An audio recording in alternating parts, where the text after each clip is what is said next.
Teaching style and approach. The quality of relationships is fundamental. A key worker system, as described in the first video, is usually most effective in the early stages. It is helpful to realize that this is not simply just due to the consistency that it brings, but has more to do with the quality of the relationship that evolves. It is usually best to sit back and observe at first, and to place few demands while the relationship develops. In practice, a single relationship of this sort can cause organisational problems for a school, but undue pressure on the adult concerned and lead to dependency for the child. As time progresses, it is best if this role can be shared amongst a small group.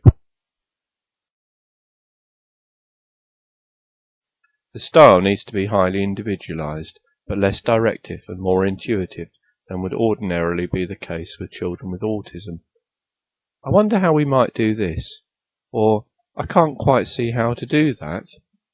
These suggest flexibility, invite options, and are likely to be more effective than directives, such as, "Now, let's get on with your work."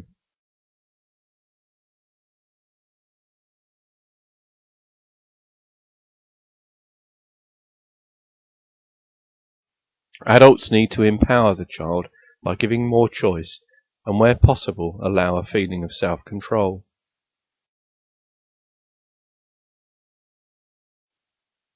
Many children with PDA have significant problems with the speed that they process information. Instructions, requests or demands can take time to sink in and be acted on.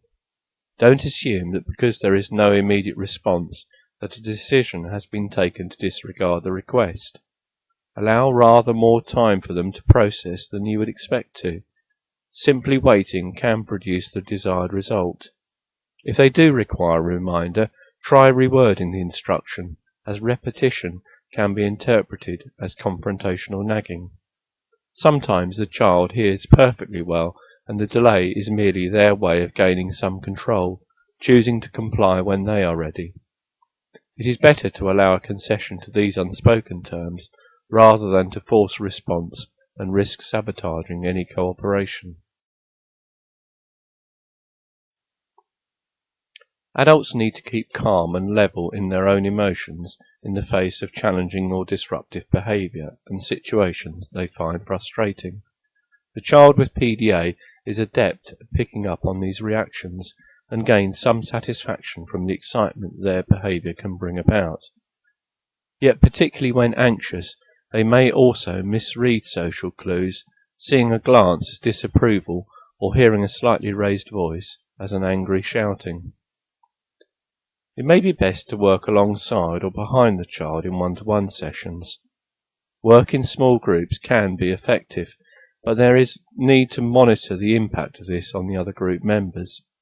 For those children working in larger classes, it is often helpful to place them on the periphery rather than in the front or close to the whiteboard. Novelty and variety is often effective because the child may exploit routine and predictability. Variety in the pace of presentation and personal style can intrigue the child. Creating a sense of mystery and suspense may be helpful. Many teachers describe the value of pulling rabbits out of the hat. Building on a child's strengths and interests, however odd these may seem, provides opportunities for incidental learning. Drama and role play make use of the child's interest in imaginative play and can be used to depersonalize requests and teach morality. The visual clarification method, symbol strips, written messages, cartoon drawings, etc., that are so useful for children with autism can also be useful for children with PDA, but often for slightly different reasons, in that they can again be used in a way that depersonalizes demands.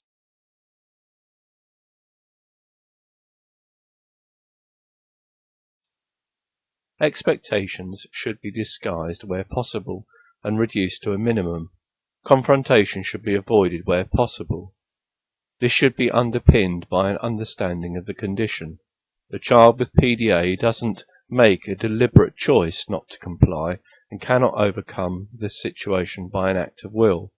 He may, though, begin to make a series of achievements towards this end as trust and confidence build. Ground rules need to be as few as possible but maintained using techniques such as passing over responsibility. For example, "I'm sorry, but that's a health and safety requirement." Depersonalizing through the use of imaginary characters, visual clarification, etc., and giving choices that allow the child a feeling of autonomy. For children with explosive behaviour, having a den or safe haven can be very useful. Somewhere the child can have space and time. It can allow the staff a pause for breath and give the child dignified privacy to compose themselves before they rejoin the group. Be flexible and adaptable. Strategies need to be changed much more frequently than for the child with autism. What works one day may not work the next, but it may be worth coming back to in the future. Using quite complex language can often be effective. This may go against the commonly accepted use of concise language styles for children with autism, yet concise language can come across to the child with PDA as confrontational. More complex language, matched to the child's ability, tends to feel more negotiative and may also intrigue the child. Humour can also be helpful and be used to coax and cajole. It is important to develop strategies that reduce anxiety. Many of those already mentioned are aimed at doing just this by reducing the feeling of pressure that the child senses. Other techniques, such as teaching relaxation, increasing the amount of physical exercise, and giving the child a physical and psychological refuge within the school can also be valuable. Try to build personal understanding and self-esteem. Mentoring sessions can be constructive. Techniques that have been developed for children and young people with autism and Asperger's syndrome can be adapted for use. Sessions can draw on principles that include cognitive behavior therapy, social stories, and developing self-awareness. Some pupils can be reluctant to cooperate, while some others enjoy this sort of activity enormously, yet have real problems in identifying that it applies to them. Support needs of staff and the family. Whatever the type of educational placement, mainstream or special, the child with PDA is likely to require an especially high level of individual support. In practice, this means that a team of professionals with varying levels of expertise and understanding will be involved in supporting the child. Access to training is important, but even more critical is the provision of opportunities for communication, planning, and mutual support. Children with PDA can be exceptionally demanding in the pressures that they put on individual staff and team by their demand-avoidant and at times extreme behaviour, their unpredictability, inconsistency, and their differential responses to various staff. Working in a creative, flexible and adaptable way is both physically and emotionally draining. Staff need to be able to work together to avoid being played off against one another, know when to take the lead and when to support others. But most importantly, they need to enjoy the challenge of working creatively with such children.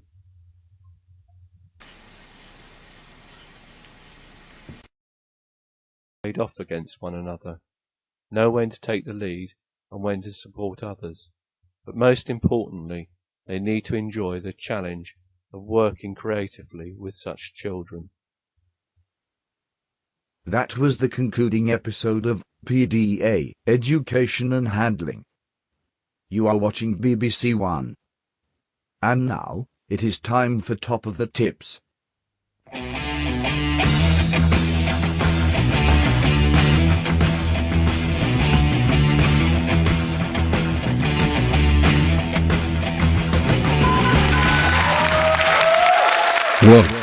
Welcome to Top of the Tips. Let's kick off with a top 10 rundown. At 10, let's get physical. Let's get physical, physical. I wanna get physical.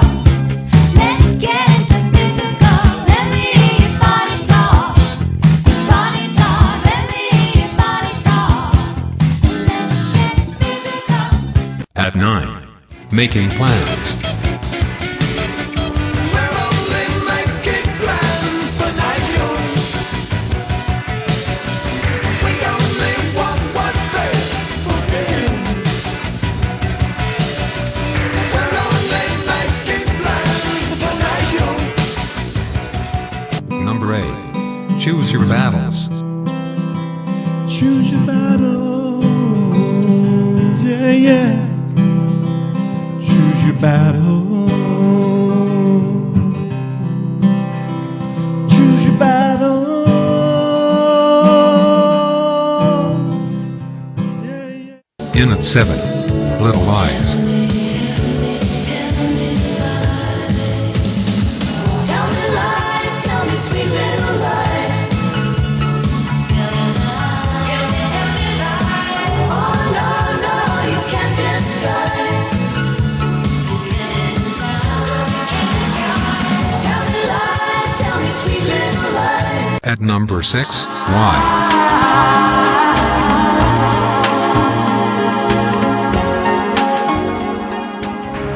How many times do I have to try to tell you that I'm sorry for the things I've done?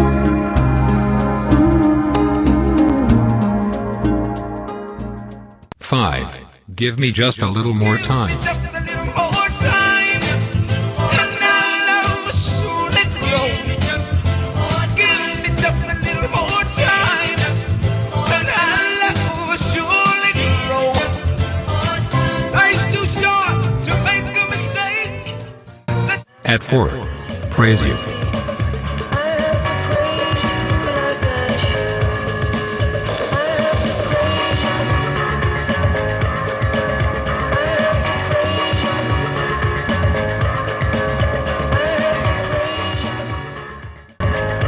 Three. Don't stand so close to me.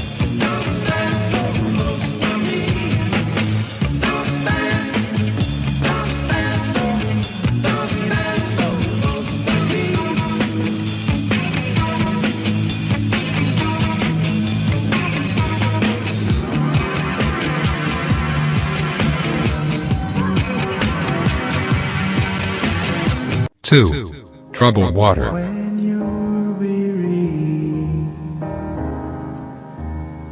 feeling small, when tears are in your eyes, I will dry them all.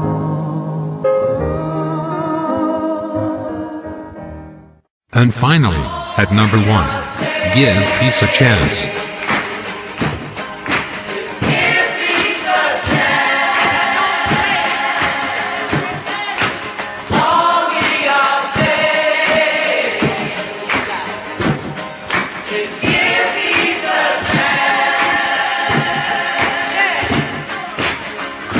Well, that's all we have time for. But remember, adding humor can work miracles. I know a fat old policeman, he's always on our street. A fat and jolly red-faced man, he really is a treat.